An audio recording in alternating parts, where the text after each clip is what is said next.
سب سے بدترین الیکشن کروایا۔ میں سمجھتا ہوں کہ ہمارے جو کراچی سے جو ہمارا مینڈیٹ چوری ہوا ہے، پوری پنجاب میں جو پنجاب کی جو حکومت ہے وہ بھی جس طرح انہوں نے مینڈیٹ چوری کیا اور ابھی یہ جو ہے نا چنگا مانگا انہوں نے لگایا ہوا ہے، تو ہم انشاءاللہ مقابلہ کریں گے، حالات کا مقابلہ کریں گے، پوری طرح عوام میں بھی جائیں گے اور سب سے قانونی جنگ بھی لڑیں گے۔ مجھے صرف اس بات پہ افسوس ہے کہ ایک پارٹی جو سب سے بڑی پارٹی ہے، جس کی پنجاب میں، سندھ میں، بلوچستان میں، خیبر پختونخوا میں، پورے پاکستان میں عوام نے اس کے اوپر اعتماد کیا ہے، اس کے مینڈیٹ کو اپنی چوری کیا ہے، اور آپ سمجھتے ہیں کہ کوئی گورنر بنے گا، کوئی پرائم منسٹر بنے گا، کوئی صدر بنے گا اور یہ ملک آگے بڑھے گا۔ یہ انشاءاللہ ہم آپ کا مقابلہ کریں گے۔ ہم نے چوری تو دیکھی ہے، آپ لوگوں کی دیگی کارنامے تو ہم نے دیکھے ہیں، لیکن ہم نے ووٹوں کی چوری سے حکومت بننے والی چیز نہیں دیکھی ہے۔ تو انشاءاللہ ہم یہ جو انہوں نے کل بندر بانٹ کی ہے، ہمیں امید ہے، اب بھی عدالتوں سے ہم توقع رکھ رہے ہیں، ہم نے پٹیشن داخل کی ہوئی ہیں، ہم جو ہے نا عدالتوں میں گئے ہوئے ہیں۔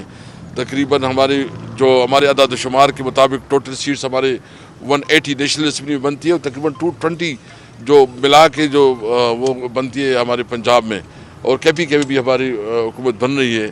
بلوچستان میں بھی اس طرح ہمارے جو مینڈیٹ اس کو چوری کیا گیا ہے۔ انشاءاللہ بھرپور مقابلہ کریں گے۔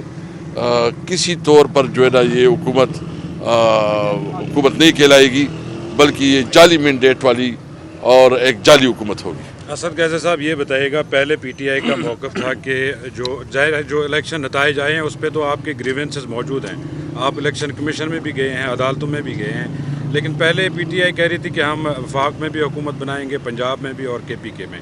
پھر آپ نے فیصلہ کیا کہ نہیں، ہم مرکز میں اپوزیشن میں بیٹھیں گے۔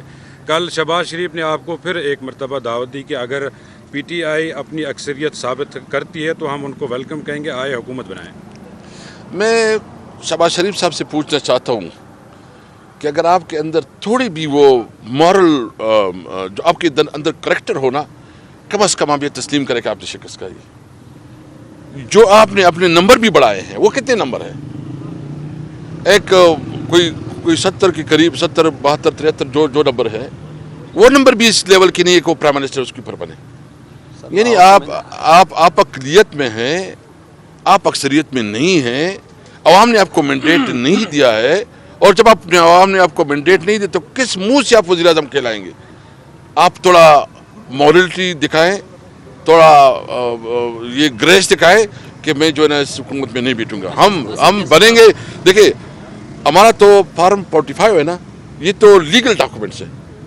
ابھی یہ کر رہے ہیں، کوشش کر رہے ہیں کہ کوئی جعلی فارم 45 بنا رہے ہیں اور ٹپے لگ رہے ہیں، وہاں پہ پتہ ہے سب کچھ ہو رہا ہے، لیکن اس کے باوجود جو فارم 45 ہے اس کے مطابق جو ہے نا، ہم نے تو سپریم کورٹ سے مطالبہ کیا تھا، اور اب بھی مطالبہ کر رہے ہیں کہ براہ کرم اس ملک پہ رحم کریں۔ آپ جو ہے نا، جو کمشنر نے اس دن جو انکشافات کیے ہیں، اس کے اوپر جو ہے نا جوڈیشل انکوائری بنائیں، اور جو جس کا مینڈیٹ ہے اس کو اس کا مینڈیٹ دے۔ یہ ملک تب آگے بڑھ سکے گا۔ اگر آپ جعلی مینڈیٹ والے لوگوں کو، جس کو عوام نے مسترد کیا ہے، اس کو آپ بٹھائیں گے تو وہ کیسے ملک کے مسائل حل کر سکیں گے؟ اس ملک کی ضرورت اس میں ہے کہ ملک قانون اور آئین کے مطابق چلے۔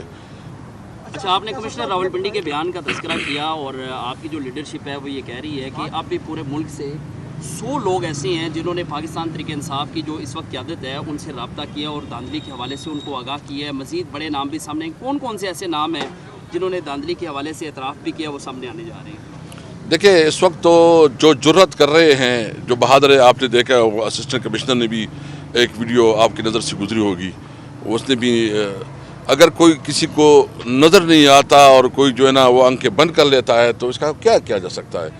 میں اس لیے عدلیہ سے مخاطب ہوں۔